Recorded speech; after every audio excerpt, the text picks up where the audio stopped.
Guys, wahala don jam bicycle. Seriously. Finally, let me read out this headline. What she said: Obasanjo to Tinubu. This message from Obasanjo to Tinubu: wipe out bandit or we call international community. Guys, OBJ don para.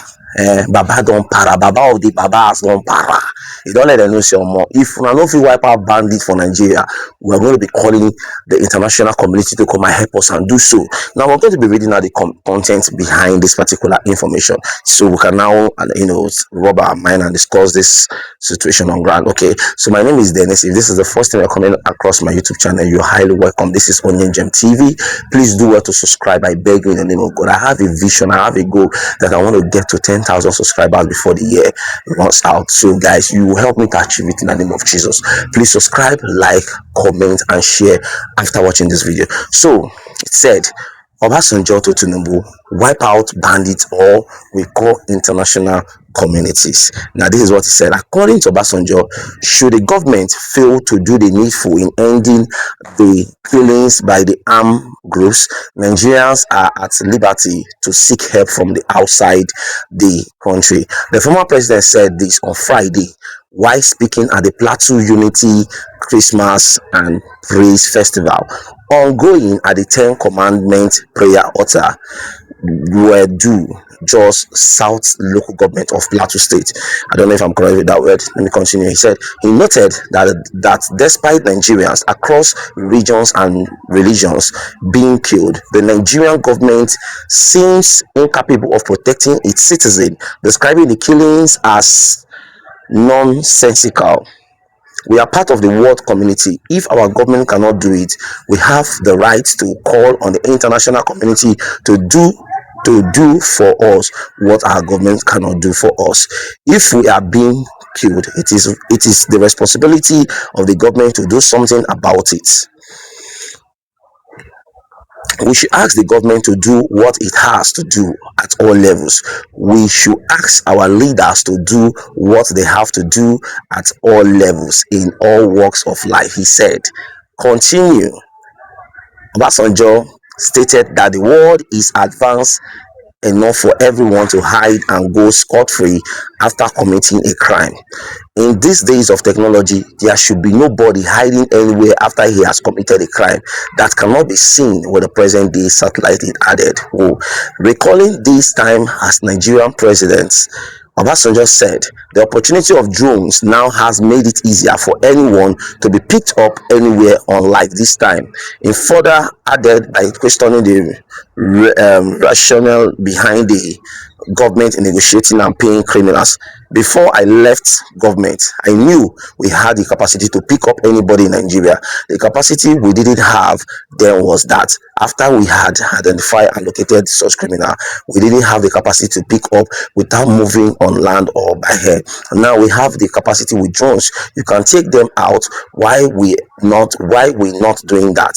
Why are we negotiating? And after government has paid these criminals, government denies. We should appeal to our government to do what it needs to be done to stop Nigerians being killed. We are tired of being killed and we want the killing of Nigerians, whether they are Christians or Muslims or pagans. They are Nigerians and the life of every Nigerian matters. It should stop. It's stressed. Guys, Baba don't talk as he won't be. You understand? Now let me quickly read the comment section before going into other discussion. So from Adetola, he said Baba spoke well this time. Another one he said, from this one is from Kingsley Okpara, he said the job no be for him. Like he's referring to Tinubu right now. This person is referring to Tinubu.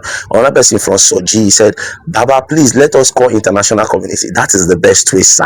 I'm telling you, that is the best way. That is the only best way. Another one from Unique is Unique. He said, only you suppose rule again. Like to me, Obasanjo, when he was really, he was corrupt, but at least he brought something in Nigeria. We benefited from his time. He also benefited from us. That is how it's being done. Not you benefiting from us, I will not benefiting from you, and that is the problem.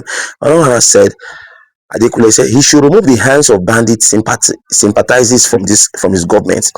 All the campaigns of dialogue with people who carry guns to terrorize fellow Nigerians should be cautioned.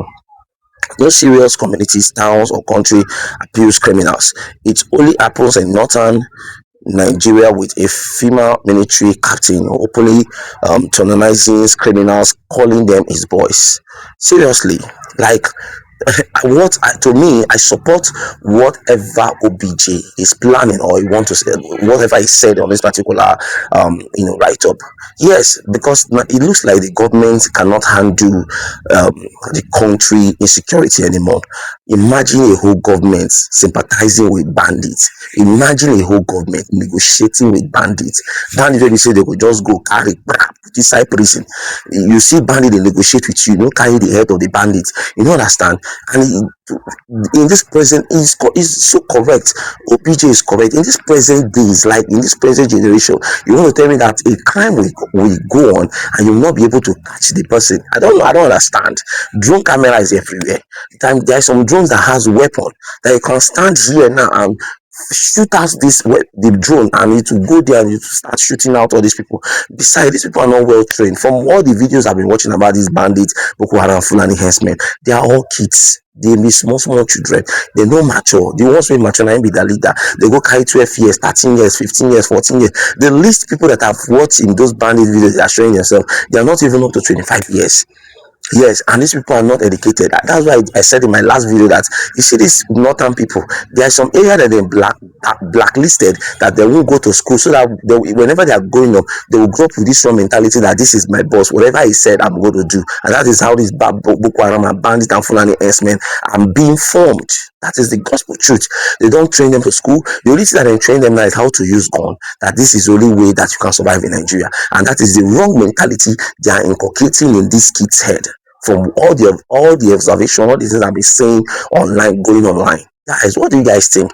To me, I felt that the international community should come into this matter, just like the way Donald Trump is planning to come into Nigeria. That's why when Donald Trump was coming, everybody, some first people started pushing out narrative that, hey, if he comes, so he will come and collect our oil that we're not benefiting from. I don't understand. Oil maybe say Nigerians were not benefiting from that. At the end of the day, the 1 naira will not even enter our account. At the end of the day, I will still be buying 1 liter, 1,000 naira, 1,100 naira. I don't know if you understand. So, guys, what do you guys think about what OBJ said? Because this thing is becoming something else. Nobody can travel to East safely anymore. I'm telling you, nobody can travel from here to East. Nobody can travel to any destination anymore. Everybody destination is within Lagos State or within the region where you are. Even the region where you are is not even still safe. So, guys, what do you guys think about this matter, this particular discussion with OBJ? Do you think that international communities should come in right now to take over and fight the terrorism and the insecurity that is happening in Nigeria? What do you guys think? Go to the comment section below. I'll be at the comment section to read your comment. Okay, see you in my next video. Bye for now.